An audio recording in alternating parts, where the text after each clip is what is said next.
আমি একজন তরিকাপন্থী লোক, কাজরিয়া তরিকার একজন লোক। আর সাথে কিছুটা আছে, মানে আমি একজন গীতিকার। এই গান অধম মন্দিরুল ইউটিউব চ্যানেলে সার্চ দিলে পাওয়া যাবে। তো যে আছে ধর্মজগতে সৃষ্টির সেবাই ধর্ম। সৃষ্টির সেবা করলে তার পরাজয় হবে না। সৃষ্টি সেবার উদ্দেশ্যেই আমি এই নির্বাচনটা করতে চাই আর কি। মানে জনগণের সেবা করার একটা সরকারিভাবে একটা পাওয়ার ফলে সেবাটা আমার একটু দ্রুত হবে, এটাই। আমি দেশের রোডঘাট, বিভিন্ন অসহায় অসুস্থ মানুষ এবং অসুস্থদের চিকিৎসার জন্য বিভিন্ন হাসপাতাল, বিভিন্ন ডাক্তারখানা, এসব জায়গায় আমি এগুলো করে থাকি আর কি। আমার অনেক দিন থেকেই আমি কোনো মানুষ অসুস্থ হলে তাকে চিকিৎসার জন্য হাসপাতালে নিয়ে যাই। কোনো কেউ গন্ডগোল ফেসাদ করলে, কেস কাটার হলে, এই সমস্ত গুণ আমি আর কি দেখাশোনা করি।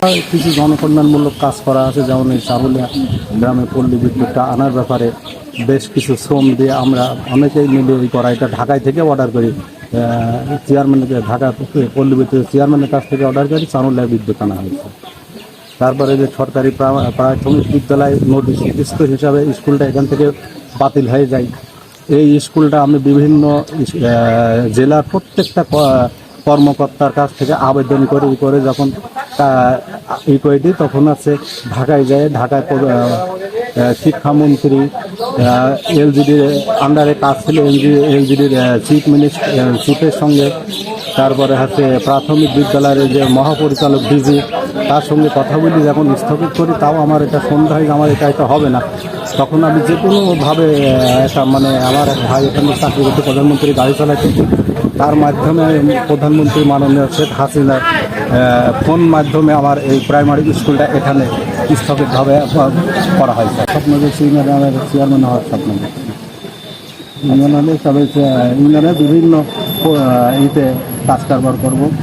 আর আমি চেয়ারম্যান হতে পারলে আমার একটা সবচেয়ে বড় একটা আশা আছে যে তালবাড়ি ইউনিয়নে মানে বালিকা বিদ্যালয় নাই, একটা বালিকা বিদ্যালয় করার আমার একটা ইয়ে আছে। মানে এখানে চাচ্ছি আমি এই কারণে যে কোনো অফিস আদালতে বা কোথাও মানুষ ভিক্ষা করতে গেলে তার একটা ঘোলা লাগে। তো এভাবে যদি কোনো একটা সরকারি পাওয়ার কোনো একটা কিছু পাওয়া যায়, তখন আমি যাই কোনো অফিস আদালতে গেলে আমার একটা গ্রহণযোগ্য। তো এই জন্য আমি চাচ্ছি যে আমি নির্বাচিত হলে তালবাড়ি ইউনিয়নের জন্য উন্নয়নমূলক কাজ করব।